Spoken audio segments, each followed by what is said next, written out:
Today I'm going to show you some mobilizations for the hip that will help to give you increased internal rotational capacity.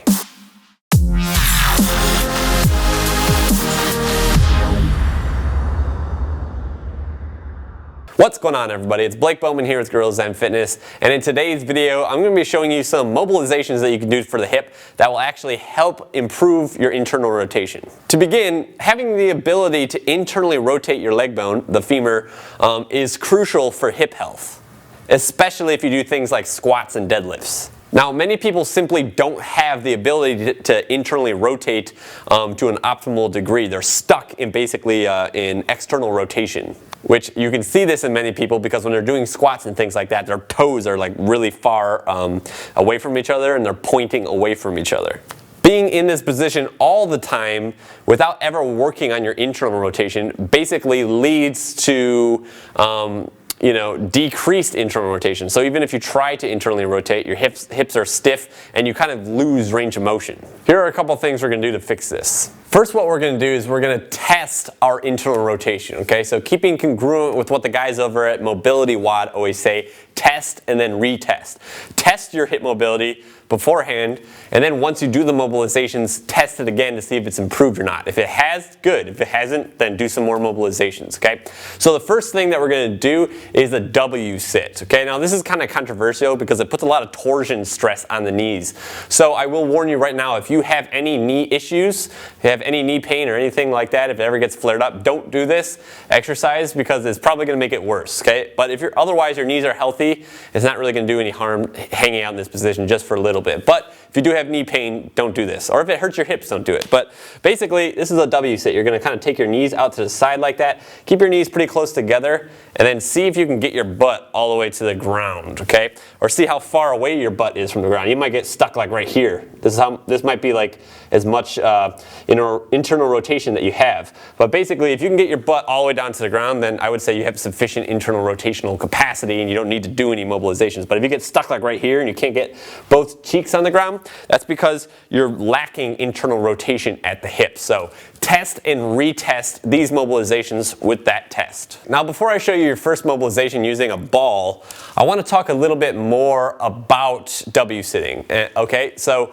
basically, whenever it comes to like identifying movement pattern deviations or postural distortions, exercises oftentimes that you do to diagnose or identify muscular imbalances are the same exercises that you use to actually improve them, okay? So W sit in itself, even though we use it as a test, it's also a way to actually mobilize the hips and get a little bit of internal rotation back, okay? So take that with a grain of salt because realize what it is doing to the knees. It is very hard on the knees, and you shouldn't do it a lot, but you actually can use that if you're really, really warm as part of a mobilization sequence. But I just wanted to say that. But the first thing we're actually going to do to mobilize is we're going to smash into the anterior hip with a ball, okay? So we're going to spend time right in this area. We're going to come in here, we're going to come into iliacus up here, and we're basically just looking for all sorts of tight spots, okay? Now, you need to spend a long time doing this. I'm going to recommend, depending on how much internal rotation you're lacking, I'm going to recommend that you spend about anywhere between 2 and 3 minutes on each leg, okay? You're looking for those hot spots, those nasty spots that are real tight and uncomfortable. If you find one, hang out on it, okay? You can get a little active release by pumping the leg here, doing this, maybe internally and externally rotating the femur like this, okay? But you're hanging out right in that front of the hip, and then you're going to even move up higher, just above the hip bone, okay?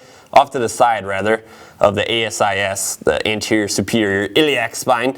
You're coming into that iliacus muscle, okay? And that's kind of right here, right? So it's more, it's higher up. It's not down here in the front of your leg. It's higher up here, okay? And you might want to spend a couple minutes here as well.